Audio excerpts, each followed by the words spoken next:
আসসালামু আলাইকুম। যারা দেখতেছেন তারা ঈদ মুবারক, ভালো ঈদ করছেন। আমার কিন্তু ঈদ নাই, রাস্তাঘাটে ঈদ কিসের ঈদ? আমি গরিব মানুষ, আমি ঈদের জামা কাপড় আজ যেমন তুমি এক সেট জামা কাপড় কিনতেও পারি নাই, কেউ আমাকে দেয়ও নেই, কিনতেও পারি নাই। দুটো গরু মাংস, দুটো ভাত খাবো তাও খাইতে পারি নাই, দুটো পোলা মাংস দিয়ে খাবো এটা খাইতে পারি নাই, শ্যামাই দিয়ে খাবো এটা খাইতে পারি নাই। কিন্তু আমার কষ্ট যদি যে বুঝে, হ্যাঁ মনে করে বুঝতে পারে, কিন্তু আল্লাহ ছাড়া পাক কেউ আমার কষ্ট কেউ বুঝে না। সুপ্রিয় দর্শক শ্রোতা, আসসালামু আলাইকুম। আমি এখন আছি হচ্ছে ঢাকা রেল স্টেশনে। দেখতে পাচ্ছেন আমার কাছে এক অসহায় বোন আছে। আসলে ওর ঈদের কিরকম ঈদ কাটলো, আমরা এই সম্বন্ধে আসলে ওর থেকে আসলে জানবো যে ওর কিরকম আসলে ঈদ কাটছে, মা বাবা ছাড়া, ফ্যামিলি ছাড়া, সংসার ছাড়া আসলে এর জীবনটা কিরকম কাটছে। আমরা একটু ওর থেকে কথাবার্তা বলবো। আপু দেখতেছি আসলে ইমোশনাল লাগছে, কেন না আসলে ঈদ ফ্যামিলি ছাড়া কিরকম তোমার আসলে কাটলো বলো তো? আসসালামু আলাইকুম। যারা দেখতেছেন তারা ঈদ মুবারক, ভালো ঈদ করছেন। আমার কিন্তু ঈদ নাই, রাস্তাঘাটে ঈদ কিসের ঈদ? আমি গরিব মানুষ, আমি যেরকম আছি এরকমই আছি। বর্তমানে আপনারা যারা আমার করতেছেন, যদি ভালো লাগে আমার একটা নজর, আপনারা এখানে আসলে আমাকে পারবেন। সবসময় আমি এখানে থাকি। আমি ঈদের জামা কাপড় আজ যেমন তুমি এক সেট জামা কাপড় কিনতেও পারি নাই, কেউ আমাকে দেয়ও নেই, কিনতেও পারি নাই। দুটো গরু মাংস, দুটো ভাত খাবো তাও খাইতে পারি নাই, দুটো পোলা মাংস দিয়ে খাবো এটা খাইতে পারি নাই, শ্যামাই দিয়ে খাবো এটা খাইতে পারি নাই। কিন্তু আমার কষ্ট যদি যে বুঝে, হ্যাঁ মনে করে বুঝতে পারে, কিন্তু আল্লাহ ছাড়া পাক কেউ আমার কষ্ট কেউ বুঝে না। টাকা থাকলে সবাই আমার আসে, টাকা নাই কেউ আসেন আমার কাছে। আজ আমি অনেক মানে আমার বড় মেয়ের কাছে আমি যেতে পারি না, যে আমি একটু দেখবো তার একটা নজর, সেই আমার মেয়ের কাছে। মানে তোমার বিয়ে হয়েছিল নাকি এর আগে? আচ্ছা, তোমার ঘটনাটা হলো কিভাবে? তোমার হচ্ছে তোমার দেশের বাড়ি কোথায়? হ্যাঁ, আর হলো তোমার হচ্ছে আব্বুর নাম কি? দোলাল। দোলাল। আর তোমার আম্মুর নাম? ফরিদা। রেল স্টেশনে এখানে তোমার বাড়ি থেকে কিভাবে তুমি এই রেল স্টেশনে আসলা, বা তোমার বিয়ে শাদী হয়েছিল কিনা, বা তুমি ছোটবেলা থেকে তোমার মা বাবার সমস্যার কারণে রেল স্টেশনে আসছো, না তুমি কিভাবে এখানে আসছো, এটাও আমাদের বড় বিস্তারিত। 7 দিন ছুটি করে আমার মায়ের ফারাইছে গেছে, তারপর আমার দাদি আমার মা আমার ফুফুর কাছে তুলে দিয়ে গেছে যে ছেলেটা মরে যাবো, ছেলেটার পাল পরে। তোমার জন্মের 7 দিন পরেই? হ্যাঁ, মানে 7 দিনের দিনই তোমার মা ফালাইতে এসে পড়ছে? হ্যাঁ, হারাইছে পড়ছে। 7 দিনের পরে আমার মায়ের হারাইছে এসে পর আমার ফুফু পিকে করে খাওয়াটা মানুষ করে বড় করে চলে গেছে। হ্যাঁ, তারপর আমার ভাইয়া আসছিল, আমার ভাইয়া আসছিল একটা, সেই ভাই আমাকে বিয়ে শাদী দিছিল। পরে বিয়ে শাদী দেওয়ার পরে আমার 2টা মেয়ে হয়েছে। মেয়ে হওয়ার পরে ছেলেটা নিয়ে গেছে অত্যাচার করে আমার হুয়াতে ভাই বউরা। তোমার স্বামী আর কি?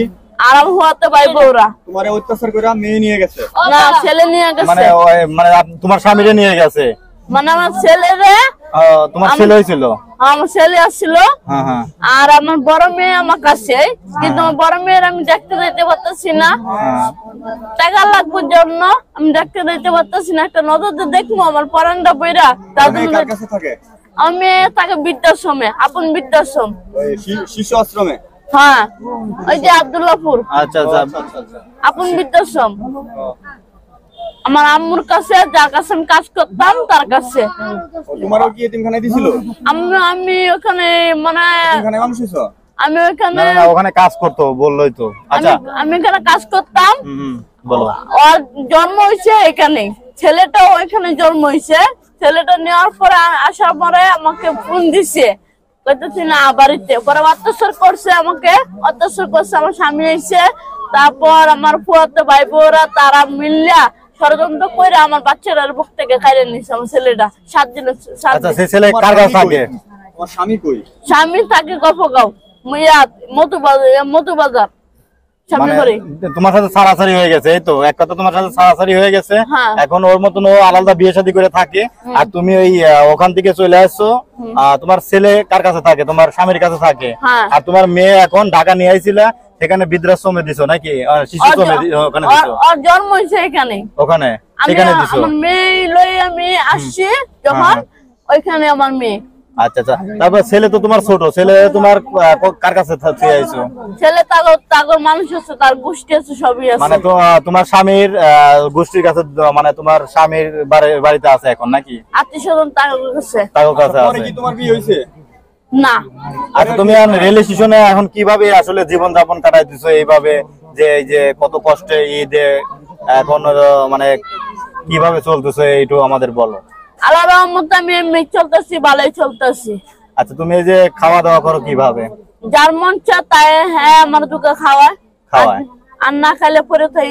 তাছাড়া এমনি কোনো ইনকাম বা কোনো কিছু করো না তো নাকি? এখন কর্মকাণ্ড আমি গেছিলাম ইনকাম করতে, হ্যাঁ, হ্যাঁ। দোকান বন্ধ, কার কাছে যাব? হ্যাঁ। কি দোকানে দোকানে কাজ করো? না, সাহায্য কাম করতাম। কিসের কাম? সাহায্য। মানে সাহায্য চাইতা? হুম। এখন কি সাহায্য তোমার চাও না তুমি? এখন গেছিলাম তো, কালকে গেছিলাম, দেখি সব দোকান বন্ধ।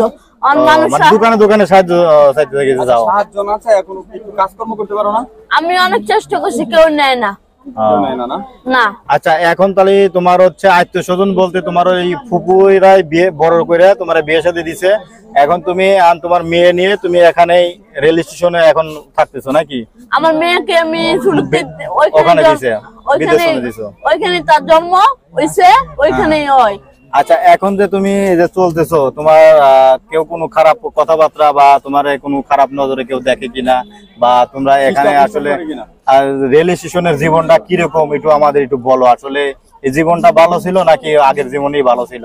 এই জগতে কি মানুষ আসলে? আমার জীবন যখন আমি বৃদ্ধাশ্রমে ছিলাম, সেবেলা আমার জীবনটা অনেক ভালো ছিল। আমি আজকে নিজের কপাল নিজে খাইতেছি, নিজের দুষে নিজে খাইতেছি। যদি বৃদ্ধাশ্রমে থাকতাম, আজকে আমার কপালে এমন হইতো না। আর যদি আমি আগে যদি বুঝতাম যে আমার ছেলেটা অত্যাচার করে নিয়ে যাবো গা, বৃদ্ধাশ্রম থেকে আমি আইসা বসি ছেলেরে নিয়ে, যদি আগে যদি বুঝতাম যে আমার ছেলেটা নিবো গা, তাহলে আমি নিয়ে আইতাম না, নাহলে ভিডিও পোলাফান নিয়ে আমি থাকতাম। তাহলে এখন কি তুমি ঈদে কি গরু মাংস দিয়ে ভাত খাইছো, বা কেউ তোমার দিছে বা এরকম কিছু? না, আমাকে কেউ দেয়নি। কেউ দেওয়া নাই? না, কেউ মানে কোনো জায়গা থেকে কোনো কিছু খাওয়াই নাই কিছু? না। আসলে এরকম জীবন কি কোনো সময় তোমার কয় বছর ধরে রেল স্টেশনে আছো তুমি? আমি শুরুতেই ছোট থেকে রেল স্টেশনে এখন আছো, মানে তোমার যে ছেলে মেয়ে বাড়ি থেকে আসার পর থেকে কত বছর এই রেল স্টেশনে আছো? আসি 4-5 বছর হয়ে গেছে। 4-5 বছর হয়ে গেছে। হ্যাঁ। এই যে প্রতিদিন কি তোমার এরকমই যায় যে ঠিক মতন গরুর মাংস খাইতে পারো না, বা সিমাই খাইতে পারো না, বা ভালো বসস্থান থাকতে পারো না, এরকম সবসময় কোন জায়গায় রেল স্টেশনে কোন জায়গায় বা কেউ তোমার দেয় না, এরকম কিছু দেয় না? না, খাইতে পারো না? না। আসলে সুপ্রিয় দর্শক শ্রোতা, আপনারা দেখলেন যে আসলে রেল স্টেশনের জীবন অনেক কষ্টের জীবন। আসলে এর মুখ থেকে শুনলেন, ওর মানে কথাবার্তা বুঝতে পারলেন আপনারা। সবাই ভালো থাকবেন। আর অবশ্যই আসলে এই ধরনের মানুষের আপনারা যদি চোখের সামনে পড়ে বা যদি দেখেন, এদেরকে কিছু আসলে সাহায্য সহযোগিতা করবেন, বা সরকারের কাছে একটা আবেদন যে আসলে এরকম যেন অসহায় পথশিশুদের জন্য কোনো একটা ঈদের দিন কিছু করে, ঈদের দিনও হয়তো যদি ওদের ভালো মন্দ একটা খাবারের ব্যবস্থা করা হতো, তবে অনেক ভালো হতো। সবাই এই ভিডিওটি শেয়ার করে দিবেন যারা ফেসবুক থেকে দেখতেছেন, আর যারা ইউটিউব চ্যানেলটি সাবস্ক্রাইব করে আমাদের সাথে থাকবেন। আমরা প্রতিনিয়ত এই ধরনের অসহায় পথশিশুদের নিয়ে ভিডিও তৈরি করে থাকি। সবাই ভালো থাকবেন। আসসালামু আলাইকুম।